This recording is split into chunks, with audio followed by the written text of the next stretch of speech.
સુરત શહેરમાં મહાશિવરાત્રિની ભવ્ય ઉજવણી કરવામાં આવી। વહેલી સવારથી જ ભક્તોનું ઘોડાપુર મંદિરમાં ઉમટી પડ્યું અને મંદિરો હર હર મહાદેવના નાદ સાથે ગુંજી ઉઠ્યા। ત્યારે સુરતના ફૂલપાડા બ્રાહ્મણફળિયું ખાતે ગુપ્તેશ્વર મહાદેવ મંદિરમાં મહાશિવરાત્રિ નિમિત્તે વહેલી સવારથી ભક્તોની ભારે ભીડ જોવા મળી। આ ઉપરાંત મહાશિવરાત્રિ નિમિત્તે અહીં ભવ્ય ભજન અને કીર્તનનો કાર્યક્રમ રાખવામાં આવ્યો, જેમાં મોટી સંખ્યામાં ભાવિક ભક્તોએ લાભ લીધો। મહાશિવરાત્રિ નિમિત્તે રાત્રે 12 વાગ્યે ઘીના કમળ પણ ચડાવવામાં આવ્યા। વાગર્થા વિવ સંપ્રક્તો વાગર્થા પ્રતિપત્તયે જગતઃ પિતરૌ વંદે પાર્વતી પરમેશ્વરૌ। મારું નામ નીલ વૈદ્ય દેવાંગભાઈ। હું ફૂલપાડા ગામનો નિવાસી, તપોદન બ્રાહ્મણ સમાજનો હું નિવાસી। ફૂલપાડા ગામની અંદર આવેલું ગુપ્તેશ્વર મહાદેવના મંદિર સામે મારું રહેવાનું। ગુપ્તેશ્વર મહાદેવ મંદિરનો પૌરાણિક ઇતિહાસ જણાવતા બસ એટલી જ વાર્તા હું કહીશ કે સતયુગ, દ્વાપરયુગ, ત્રેતાયુગ અને કલયુગ ચારેય યુગોની અંદર આ મંદિરનું ખૂબ જ મહત્વ દર્શાવવામાં આવ્યું છે।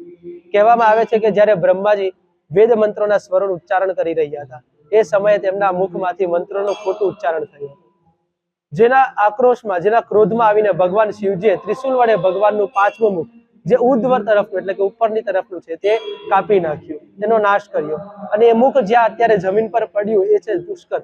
હવે મંદિરનો ઇતિહાસ જણાવતા જ્યારે શિવજીને બ્રહ્મ હત્યાનો દોષ લાગ્યો, તો એ સમયે દોષનું નિવારણ કરતા કરતા એનો પર્યાપ્ત મારતા ભગવાન શિવજી અહીં તાપી નદીના કિનારે આવી પહોંચે છે।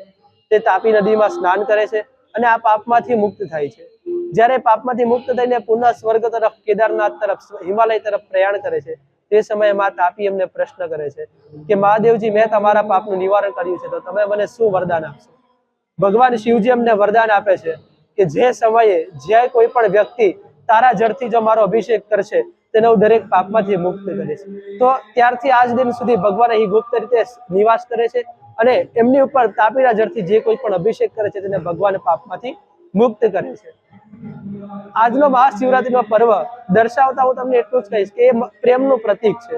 ભગવાન શિવજી શિવરાત્રીના દિવસે ભગવાન રાત્રિના સમયે પોતાની કન્યા એટલે કે પાર્વતી માતા સાથે વિવાહ સંસ્કાર સંપૂર્ણ કરે છે, જ્યારથી આજ દિન છે મહાશિવરાત્રીના પર્વ તરીકે ઉજવવામાં આવે છે। આજે લોકો ભગવાન શિવજીનો અભિષેક કરે છે, પૂજા કરે છે।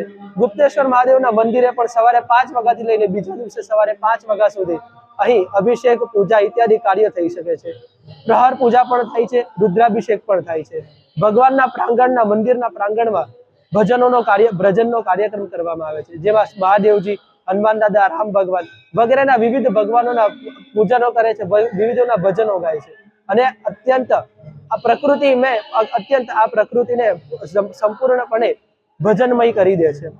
રાત્રે અહીં ભગવાનની પ્રહર પૂજા કરી ઘીના કમળ પણ ચડાવવામાં આવે છે, જેમાં 1 લેયર, 2 લેયર એવી રીતે ટોટલ 7 લેયરોના ઘીના કમળ ચડાવી ભગવાનનું ઘીનું શિવલિંગ બનાવી અહીં ભગવાનની પૂજા કરી પ્રહર પૂજાનો પણ સમાપ્ત કરે છે। અસ્તુ, જય હિન્દ, જય ભારત।